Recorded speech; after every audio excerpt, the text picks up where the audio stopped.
नमस्कार, मैं हूं अज्ञानी पंडित। एक बार फिर से स्वागत है आपका हमारे YouTube चैनल पर। आज हम जो बात करने वाले हैं, इसके बारे में आपने, हम सभी ने कभी ना कभी जरूर सोचा होगा कि घोर कलयुग कैसा होगा। क्या एसिड रेन होगी या सत्य पूरी तरह से खत्म हो जाएगा, अधर्म कितना बढ़ जाएगा? पर इसका जवाब शायद किसी को नहीं पता। पर कैसा हो अगर मैं आपसे कहूं कि कलयुग खत्म होने वाला है और सतयुग आने वाला है? पर कैसे? तो आज हम जो बात करने वाले हैं यह पूरी तरह से फिलॉसफी पर बेस्ड है। बट इसका मतलब यह नहीं है कि सारी बातें हवा में होने वाली हैं।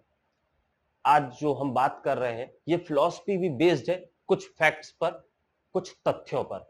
तो चलिए आरंभ करते हैं। आरंभ है प्रचंड बोल मस्तक। तो सबसे पहले हम बात करते हैं कि सतयुग कैसा था, उसकी क्या विशेषताएं थी। तो इसको आसान करने के लिए हम इसे कुछ पॉइंट्स में बांट लेते हैं। सबसे पहले पॉइंट नंबर 1 बात करते हैं साइंस की। तो सतयुग के समय में साइंस जो है मॉडर्न डेज से काफी एडवांस थी। इसे हमने काफी स्क्रिप्चर्स में भी पढ़ा है और कहानियों में भी सुना है। अब आप सोच रहे होंगे कि साइंस कैसे एडवांस थी, तो उसके क्लैरिफाई करने के लिए मैं कुछ पॉइंट्स यहां पे बता रहा हूं।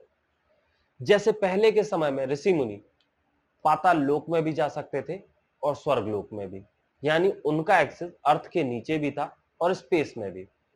वहीं हम बात करें जेनेटिक साइंस की, तो विष्णु अवतार के ये दो अवतारों के बारे में आपने जरूर सुना होगा, एक बराह अवतार और नरसिंह अवतार। बराह अवतार की बात करें तो वहां पे सर एक बराह का था, यानी कि एक सुअर का था, और धड़ एक मानव का, इंसान का था।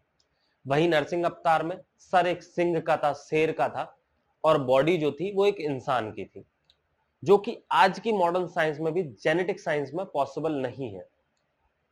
बट अगर हम साइंस की माने, साइंटिस्ट की माने और रिसर्चर्स की माने, तो 10 से 20 सालों में जेनेटिक साइंस की प्रोग्रेस इतनी हो जाएगी कि हम हाइब्रिड ह्यूमन बना पाएंगे। यहां तक कि जापान की गवर्नमेंट ने एक साइंटिस्ट हिरोमित्सु नकाउची को ह्यूमन हाइब्रिड पर एक्सपेरिमेंट करने के लिए ग्रीन सिग्नल भी दे दिया है। आगे हम बात करें तो साइंटिस्ट अब वर्क कर रहे हैं डीएनए पे, रिसर्च कर रहे हैं डीएनए पे, ताकि एजिंग को रोका जा सके और ह्यूमन लाइफ स्पान को बढ़ाया जा सके। जैसा कि हम जानते भी हैं कि सतयुग में इंसानों का, यानी मानवों का लाइफ स्पान जो है काफी बड़ा था। सो इस रिसर्च के बाद आज के टाइम पे भी लोगों का लाइफ स्पान उतना बढ़ जाएगा। वहीं हम बात करें स्पेस में जाने की, तो वो अब हम सभी जानते हैं कि काफी हद तक पॉसिबल है। तो अब हम आते हैं पॉइंट नंबर 2 पर, जो कि है धर्म। सतयुग जाना ही जाता है धर्म के लिए, सत्य के लिए। बट आज का समय तो ऐसा नहीं है। बट यहां पर मेरा एक ऑब्जर्वेशन है जो कि गलत भी हो सकता है। आप लोग कमेंट सेक्शन में जाकर जरूर बताएं कि मेरा ऑब्जर्वेशन सही है या गलत। सो मेरा ऑब्जर्वेशन है कि आज की समय में जो यूथ है, जो हमारा टीनेज का यूथ है, लाइक 17 से 18 साल के जो बच्चे हैं, अगर हम कंपेयर करें 10 साल पहले से, तो आज का जो यूथ है काफी ज्यादा जागरूक है अपने धर्म के बारे में, और ज्यादा टेंडेंसी है उनकी धर्म के प्रति, झुकाव है एक धर्म के प्रति, जो कि एक संकेत है कि हम धर्म की तरफ धीरे धीरे कैसे बढ़ रहे हैं। शायद यही रीजन भी है कि आजकल का जो यूथ है एज कंपेयर टू 10 साल पहले काफी ज्यादा सक्सेसफुल है और धर्म से जुड़े होने के कारण सफल है। हालांकि ये मेरा ऑब्जर्वेशन है, आप सभी से रिक्वेस्ट है कि कमेंट सेक्शन में जरूर बताएं कि ये ऑब्जर्वेशन सही है या गलत। फिर हम आते हैं पॉइंट नंबर 3 पर। सो कैसे होगा युग चेंज? प्रलय आएगी या पूरी पृथ्वी खत्म हो जाएगी? किस तरह से होगा ये युग चेंज? सो हम सभी ने राजा परीक्षित की कहानी सुनी हुई है कि किस तरह से उनके साथ जो घटनाक्रम हुआ और किस तरह से ग्रेजुअली स्लोली युग चेंज हुआ बिना किसी प्रलय के। सो ये आपकी जानकारी के लिए बता दूं कि हर बार एक युग चेंज होने के लिए जरूरी नहीं है कि प्रलय हो और सारी सृष्टि का विनाश हो, उसके बाद ही जो है नया युग का आरंभ हो सके।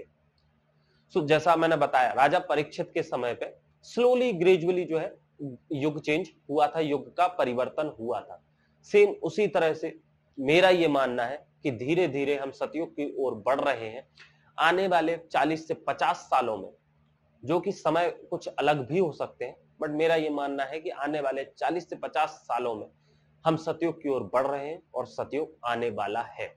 वहीं श्री अच्युतानंद द्वारा निर्मित भविष्य मलिका नामक किताब में उन्होंने लिखा था कि 2028 से युग परिवर्तन की शुरुआत हो जाएगी। अब आप लोगों से निवेदन है, कमेंट सेक्शन में जाकर जरूर बताएं कि आपका इस बारे में क्या कहना है। तब तक के लिए इस वीडियो को यहीं समाप्त करते हैं। जय श्री राम।